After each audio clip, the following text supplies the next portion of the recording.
আমার বন্ধুর ঘরে। আসসালামু আলাইকুম বিয়াস, আমাদের মাঝে এখন গান গাবেন। আমাদের হয়তো আপনাদের কাছে পরিচিত না, তো নেক্সট টাইমে আরো গান পাবেন। তা মামার গানগুলা কেমন লাগে অবশ্যই আপনারা কমেন্টের মাধ্যমে জানাবেন।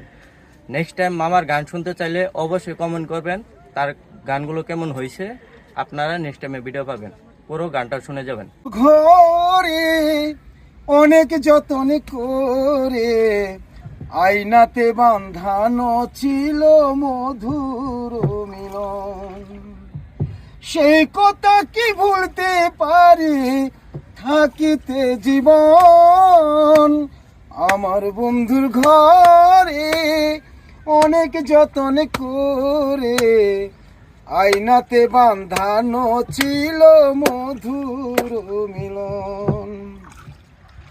নতুন বউ দেখিতে একদিন গিয়া পাশের বাড়ি, দেখতে পেলাম একটি মেয়ে পরনে লাল শাড়ি, গায়ের রংটি দুধে আলতা, শুনিয়া তার মিষ্টি কথা দিয়াছিলাম মন।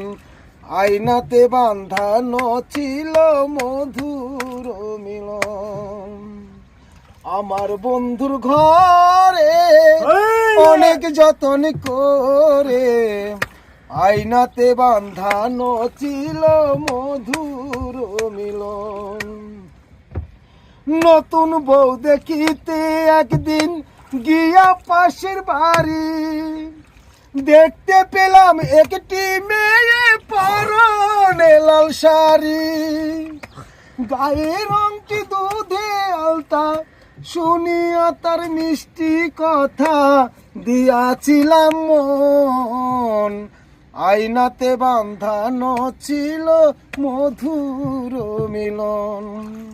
আমার একটা দূর সম্পর্কের খালাতো বোন ছিল, তার সাথে আমার খুব ভাব ছিল। একদিন তাদের বাসায় গিয়ে দেখি আয়নাতে লেখা আছে মধুর মিলন। তখন সেই আমার আগের সেই স্মৃতি মনে পড়ে গেল।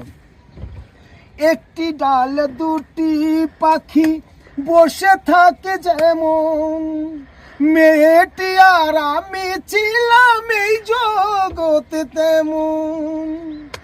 একটি ডালে দুটি পাখি বসে থাকে যেমন, মেয়েটি আর আমি ছিলাম এই জগতে তেমন।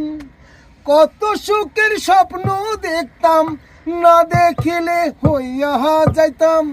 কত সুখের স্বপ্ন দেখতাম, না দেখিলে